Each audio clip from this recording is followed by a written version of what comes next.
Welcome again on my YouTube channel business studies. ठीक है, तो आज का हमारा टॉपिक है एग्जीक्यूटिव डेवलपमेंट। तो आज हम जानेंगे इसके अंदर हम क्या क्या जानने वाले हैं। What is the meaning of executive development, objectives of executive development, importance of executive development and what is the techniques okay of executive development. So इसके अंदर हम बेसिकली क्या देखेंगे कि एग्जीक्यूटिव डेवलपमेंट होता क्या है। देखिए, मैं आपको जो पहले एक लेक्चर मैंने डिलीवर किया था on the topic training and development, ठीक है, तो ये बिल्कुल उसी की तरह है, सेम टू सेम वैसा ही है। ठीक है, बस इसमें क्या चेंज हो जाता है, वहाँ पे हम किन को दे रहे थे, वहाँ पे हम अपने एम्प्लॉयज़ को ट्रेनिंग दे रहे थे। ठीक है, यहाँ हम किन को देंगे, जो पर्सन हमारे मैनेजर लेवल्स पर होते हैं उनको हम यहाँ पे ट्रेनिंग देते हैं। ठीक है, तो बस यही एक डिफरेंस है इनके बीच में। अदरवाइज आपको बहुत ईजी और बहुत जल्दी ये टॉपिक समझ में आ जाएगा। ये बहुत ही सिंपल टॉपिक है, ठीक है, एंड ईजिली अंडरस्टैंडेबल। तो सो हम स्टार्ट करते हैं हमारा कि एग्जीक्यूटिव डेवलपमेंट होती क्या है। देखो, जैसे हम ट्रेनिंग प्रोवाइड करवाते थे, ठीक है, अपने एम्प्लॉयज़ को, तो उससे हम क्या करते थे, उनकी डेवलपमेंट करते थे, उनकी स्किल्स को इंक्रीज करते थे, उनकी नॉलेज इंक्रीज करते थे, ठीक है, मॉडिफाइड करते थे उन्हें। तो बस वही सब कुछ हमें इसके अंदर करना है। तो क्या होता है executive development? It is a systematic process of training and growth by which the managerial person gain and supply skills, knowledge, attitude and insight to manage the work in their organization effectively and efficiently।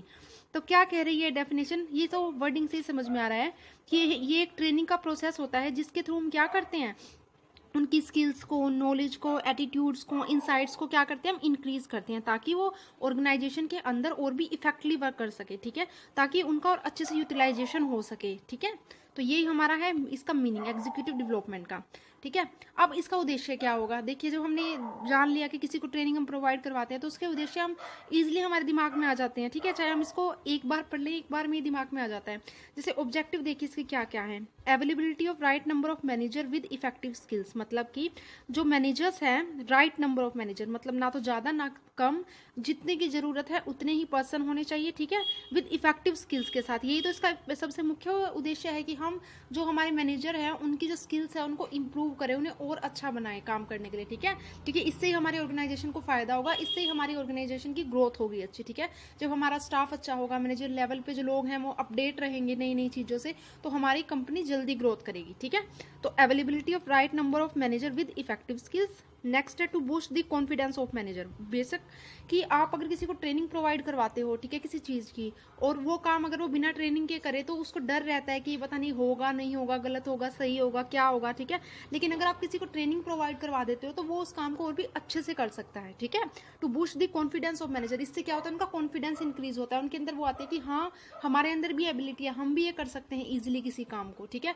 उन्हें क्योंकि procedure पता होता है काम को करने का, तो वो उससे क्या होता है, उनका कॉन्फिडेंस क्या हो जाता है, इंक्रीज हो जाता है, और कॉन्फिडेंस इंक्रीज हो जाता है तो वो और भी अच्छा परफॉर्म करते हैं। ठीक है, तो ये हमारा नेक्स्ट पॉइंट।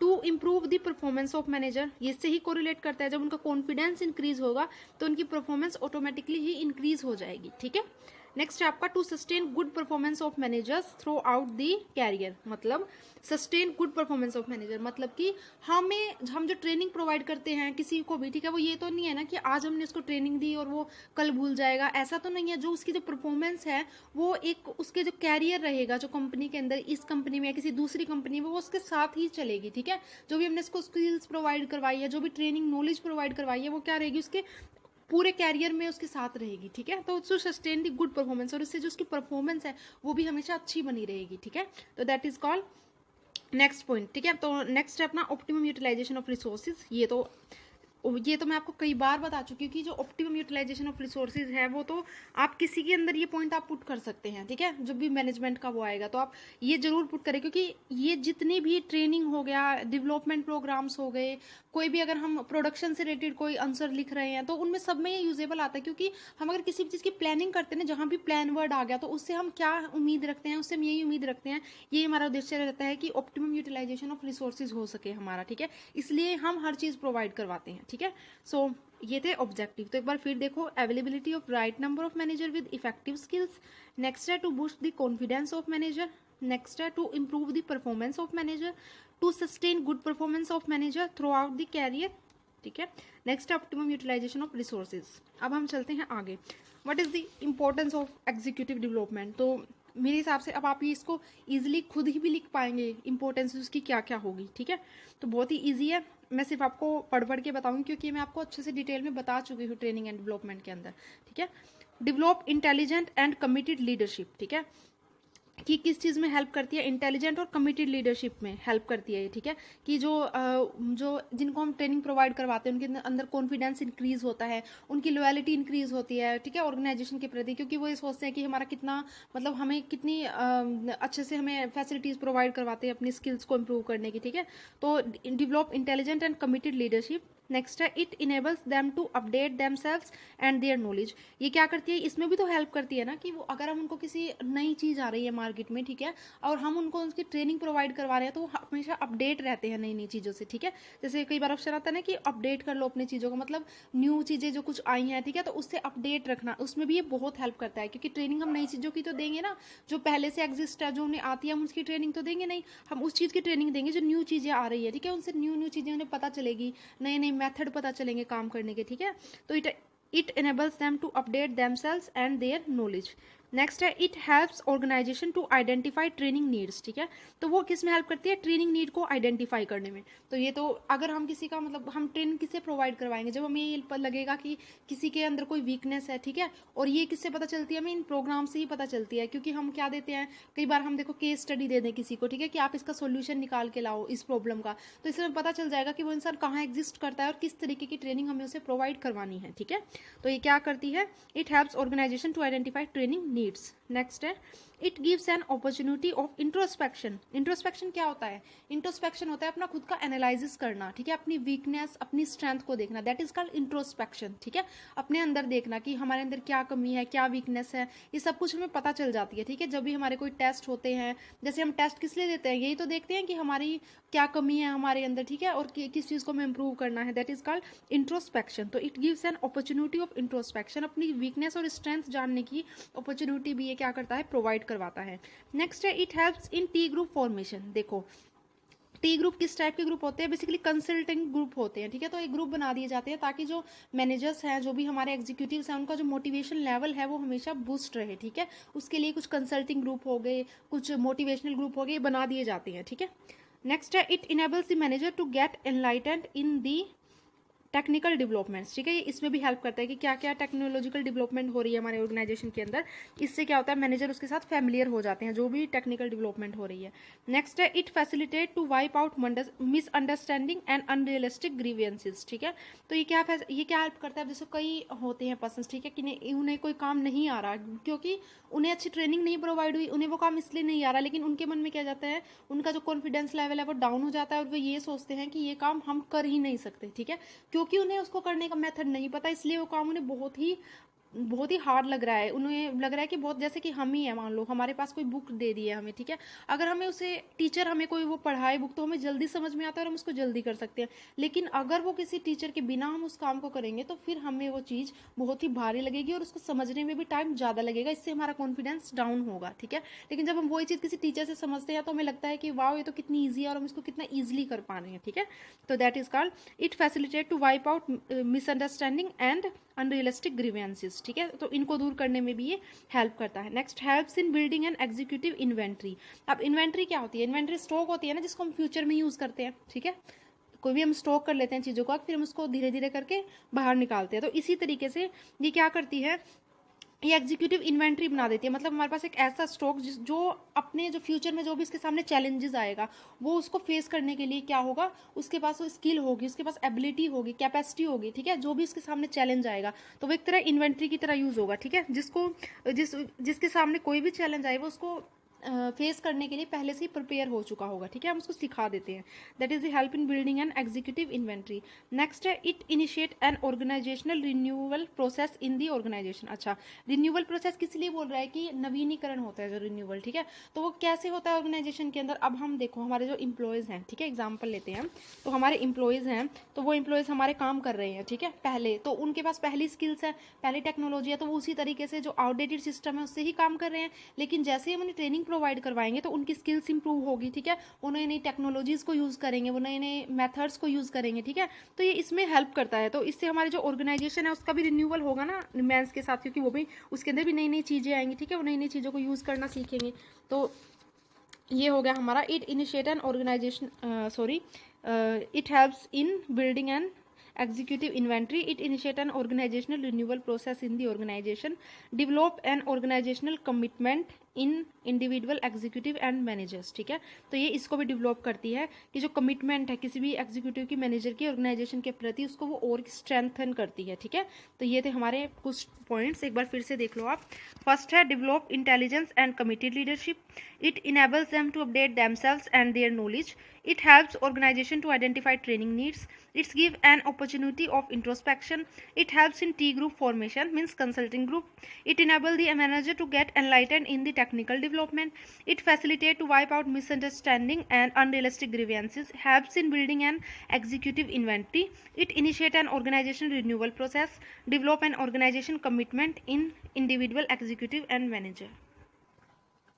तो अब हम इसकी मेथड्स की बात करते हैं। इसके मेथड सेम टू सेम जो ट्रेनिंग एंड डेवलपमेंट है उसके जैसे ही होते हैं, बल्कि वो ही होते हैं, ठीक है। बस उसमें क्या करते हैं, हम एम्प्लॉयज़ को देते हैं, यहाँ पे हम एग्जीक्यूटिव्स को, ठीक है। तो हम बात करते हैं, दो इसके टाइप्स होते हैं, on the job method end of the job methods, ठीक है। ये टू टाइप्स की टेक्निक्स होती है, ठीक है, एग्जीक्यूटिव डेवलपमेंट प्रोग्राम की। तो इसमें फर्स्ट क्या आती है हमारी, coaching on the job method. मतलब कि जो जॉब होती है ना उसी के वहीं पे आप प्रैक्टिकली उस पर्सन को क्या दे रहे हैं, नॉलेज दे रहे हैं, प्रैक्टिकली उसको स्किल्स प्रोवाइड करा रहे हैं वहीं पे, ठीक है, जॉब के जहाँ पे वो जॉब कर रहा है उसी एनवायरनमेंट में।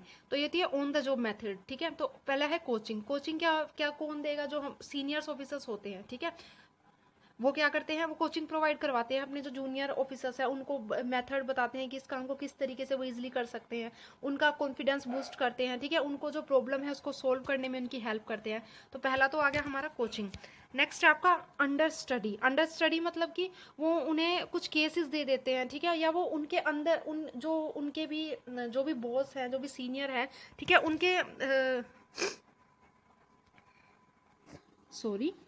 सो अंडर स्टडी, वो उनके अंदर उनके कंट्रोल में रह के क्या करते हैं, चीज़ों को समझते हैं, सीखते हैं, ठीक है, that is called under study.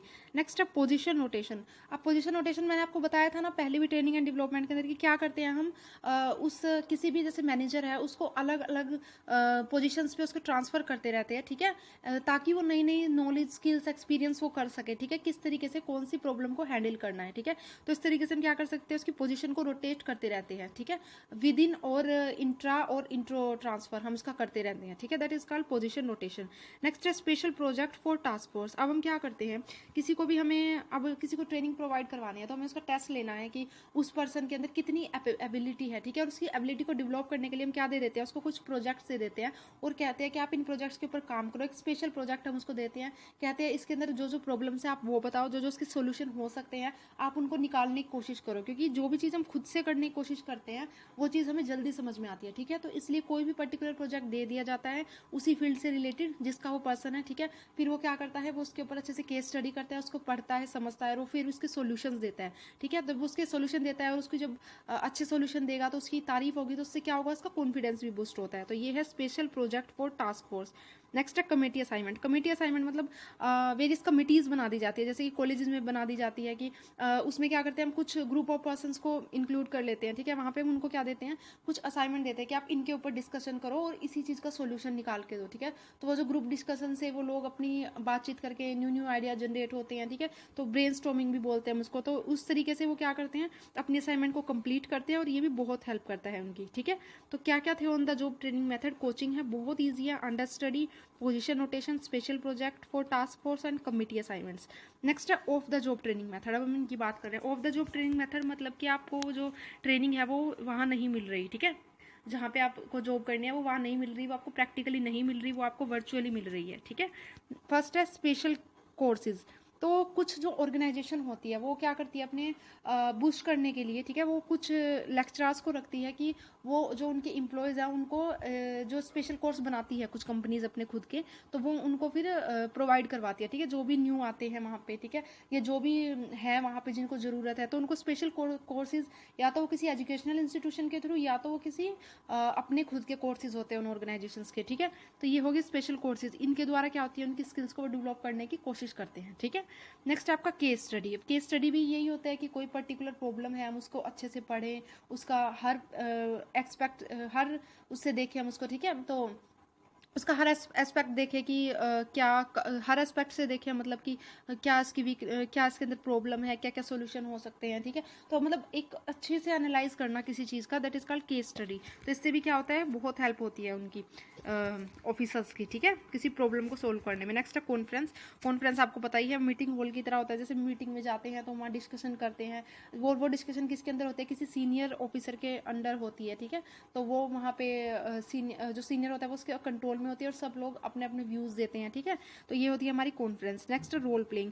Role playing मतलब कि उस जो पर्सन है उसको क्या दे दी जाती है, उसको एक रोल दे दिया जाता है जैसा उसको प्ले करना है रियलिटी में, ठीक है। जैसे हम पहले प्रैक्टिस नहीं करते किसी चीज़ की, हमें किसी कंपटीशन के अंदर जाना है तो हम पहले क्या करेंगे, प्रैक्टिस करेंगे उस कंपटीशन के लिए, ठीक है। हम ऐसे ही सोचेंगे कि हम वहीं परफॉर्म कर रहे हैं, ठीक है। तो इस तरीके से क्या दे दिया जाता है, उसको रोल दे दिया जाता है जहाँ उसको जॉब करनी है, तो ये होती है रोल प्लेइंग। नेक्स्ट है मल्टीपल मैनेजमेंट। मल्टीपल मैनेजमेंट मतलब उसको अलग अलग तरीके से प्रॉब्लम दे दी जाती है, उनको मैनेज करने के तरीके बताए जाते हैं, ठीक है। उन्हें देखा जाता है कि वो हर उस सिचुएशन में किस तरह से रिएक्ट करेगा, ठीक है। That is called multiple management, कि बहुत सारी चीज़ों को एक साथ मैनेज करना, ठीक है, ये होती है मल्टीपल मैनेजमेंट। नेक्स्ट है सेंसिटिविटी ट्रेनिंग। सेंसिटिविटी ट्रेनिंग क्या होती है, इसके अंदर क्या देखते हैं हम, इसके अंदर जो भी इंप्लॉयज़ हैं उनको क्या सिखाया जाता है, उनकी टॉलरेंस पावर को इंक्रीज करना, ठीक है, उनके एटीट्यूड को, उनके बिहेवियर को सही करना। तो ये सब कुछ हम किस में दिखाते हैं, सेंसिटिविटी ट्रेनिंग के अंदर, ठीक है। नाम से ही आपको पता चल रहा है कि उनके अंदर कितनी टॉलरेंस पावर है, अगर उनके अंदर कम है तो हम उसको इंक्रीज करते हैं। उनका जो एटीट्यूड है अपने कोवर्कर के लिए, अपने स्टाफ के लिए, उसको हम अच्छा करने की कोशिश करते हैं, उन्हें एटिक्यूटीज मैनर सिखाते हैं, ठीक है। That is called sensitivity training. Syndicate भी इसी की तरह सिमिलर होती है, इसके अंदर भी हम यही देखते हैं कि किस तरीके का बिहेवियर है पर्सन का और किस तरीके से हम उनको अच्छे से उनका इम्प्रूव कर सकते हैं वो बिहेवियर, ठीक है। नेक्स्ट आपकी लेक्चर मेथड। ये तो बहुत ही ओल्ड मेथड है कि हम लेक्चर के थ्रू, जैसे हम एजुकेशनल इंस्टीट्यूशंस के अंदर होता है, ये भी तो ट्रेनिंग ही है ना एक तरह की, हम जब स्टडी करते हैं, ठीक है। तो लेक्चर मेथड के थ्रू भी हम क्या करवाते हैं, ट्रेनिंग प्रोवाइड करवाते हैं और अलग अलग टॉपिक्स पे लेक्चर दिए जाते हैं, ठीक है, जिससे हमें पता चलता है किसी पर्टिकुलर टॉपिक के बारे में। नेक्स्ट है सिलेक्टिव रीडिंग्स। सिलेक्टिव रीडिंग्स क्या होती है कि जो हमें किसी रीजन के अंदर या किसी भी एरिया के अंदर अगर हमें काम करना है, अपने आप को इम्प्रूव रखना है, तो हम क्या करेंगे, उससे रिलेटिव आर्टिकल्स हो गए, न्यूज़पेपर्स हो गए, उससे रिलेटिव कोई भी नई चीज़ आ रही है तो हम उसको पढ़ते हैं सिलेक्टिवली, ठीक है। तो that is called selective reading, कि हम उस पर्टिकुलर जॉब के लिए ही पढ़ेंगे कि और क्या क्या हम कैसे कैसे कर सकते हैं, ठीक है। तो that is called selective reading. And next transactional analysis. Transactional analysis हो गया कि आप वहाँ पे मतलब आपको दे दिए जाती है पर्टिकुलर टास्क और उसके अंदर आप एनालाइज करते हैं क्या आपके अंदर वीकनेस है, क्या नहीं है, ठीक है। तो सब कुछ आप इसके अंदर देखा जाती है आपकी ओवरऑल डेवलपमेंट, ठीक है। तो ये थे हमारे वो methods and techniques of the executive development, और ये बहुत इजी है, same to same training and development की तरह ही है। तो पहला था ऑन द जॉब मेथड, जिसके अंदर coaching, understudy, position rotation, special project for task force, committee assignments. Next था special courses. Off the job method में स्पेशल कोर्सेज हो गए, case study, conference, role playing, multiple management, sensitivity training, syndicate, lecture method, selective readings, transactional analysis. तो आज का जो हमारा topic है वो खत्म होता है यहीं पे। तो अगर आपको पसंद आया तो लाइक करिए, कमेंट करिए और सब्सक्राइब कीजिए और शेयर कीजिए, और अगर पसंद नहीं आया तो आप डिसलाइक भी कीजिए और मुझे बताइए कि आपको क्या चीज़ समझ में नहीं है, आप कमेंट बॉक्स में पूछ सकते हैं। Thank you.